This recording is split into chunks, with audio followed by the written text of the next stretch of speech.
আপনি কি মনে করেছেন অপরাধ করে পার পেয়ে যাবেন? সেটা দুনিয়ায় হতে পারে, কিন্তু আখিরাতে নয়। দুনিয়ায় একজনে অন্যায় করে, অপরাধ করে, কিন্তু মিথ্যা সাক্ষী দিয়ে সে পার পেয়ে যায়। আর যে নির্দোষে শাস্তি ভোগ করে, নির্দোষ হয়ে দোষী সাব্যস্ত হয়ে সাজা হয়ে যায়, সেটা শুধুমাত্র এই দুনিয়ার জীবনে হতে পারে, কিন্তু আখিরাতের জীবনে সেটা কখনোই নয়। আপনি অপরাধ করবেন, আপনি অন্যায় করবেন, কিন্তু আপনি সেটা কিয়ামতের ময়দানে সেটা আপনি নিজেও স্বীকার করবেন না, কিন্তু আল্লাহ রাব্বুল আলামিনের কাছে সবকিছু প্রকাশ হয়ে যাবে।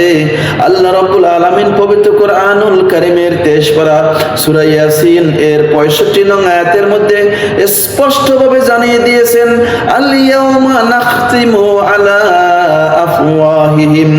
কিয়ামতের দিন আল্লাহ তাআলা বলবেন, আজ আমি সেল মেরে দেব, মোহর করে দেব, আলা আফওয়াহিহিম, মুখগুলোর উপরে, অর্থাৎ মুখের উপরে মোহর করে দিবেন, সেল মেরে দিবেন। ওয়াতুকাল্লিমুনা আইদিহিম, এবং আমাদের সাথে তখন কথা বলবে হাতগুলো।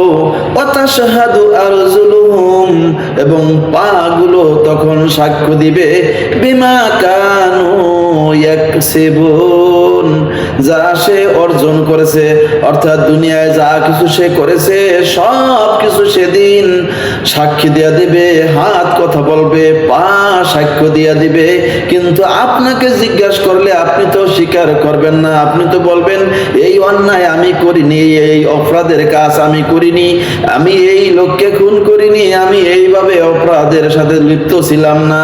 কিন্তু আমার প্রিয় ভাইরা, পর্দার অন্তরালের মা ও বোনেরা, কিয়ামতের ময়দানে কিন্তু পার পাওয়া যাবে না। সেদিন আপনার মুখের উপরে মোহর করে দেওয়া হবে, আপনার হাত কথা বলবে, পা সাক্ষ্য দেবে, সব কিছু প্রকাশ হয়ে যাবে। অর্থাৎ সেদিন আর বাঁচার উপায় থাকবে না। আমার প্রিয় ভাইরা, পর্দার অন্তরালের মা ও বোনেরা, আল্লাহ রাব্বুল আলামিনের আয়াত সমূহকে যদি আমরা অস্বীকার করি, অর্থাৎ আল্লাহর কথা যদি আমরা মেনে না চলি, কিয়ামতের ময়দানে আল্লাহ রাব্বুল আলামিন আমাদেরকে অন্ধ করে উঠাবেন। আল্লাহ রাব্বুল আলামিন পবিত্র কোরআনুল কারীমের সূরা তাহা, আল্লাহ রাব্বুল আলামিন পবিত্র কোরআনুল কারীমের সূরা তাহা এর 124 নং আয়াতের মধ্যে জানিয়েছেন, ওয়ামান আ'রাদা আন যিকরি, যে ব্যক্তি আমার স্মরণ থেকে বিমুখ থাকবে, ফাইন্না লাহু মাঈশাতান দাঙ্কা, নিশ্চয় তার জন্য পার্থিব জীবনটা হবে সংকীর্ণ জীবন। ওয়ানাহশুরুহু ইয়াওমাল কিয়ামাতি আ'মা, কিয়ামতের ময়দানে আমি তাকে অন্ধ করে উঠাবো। ক্বালা রাব্বি লিমা হাশারতানি আ'মা, তখন বান্দা বলবে, রব্বি, হে আমার রব, লিমা হাশারতানি আ'মা, কেন আপনি আমাকে অন্ধ করে উঠালেন?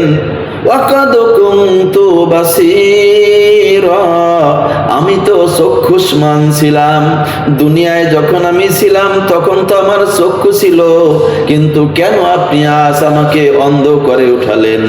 আল্লাহ তাআলা বলবেন, ক্বালা কাযালিকা আতাতকা আয়াতুনা ফানাসিতাহা, আল্লাহ রাব্বুল আলামিন তখন জবাব দিবেন, এমনি ভাবে তোমাদের কাছে আমার আয়াত সমূহ পৌঁছেছিল, ফানাসিতাহা, কিন্তু তোমরা তা ভুলে গিয়েছিলে।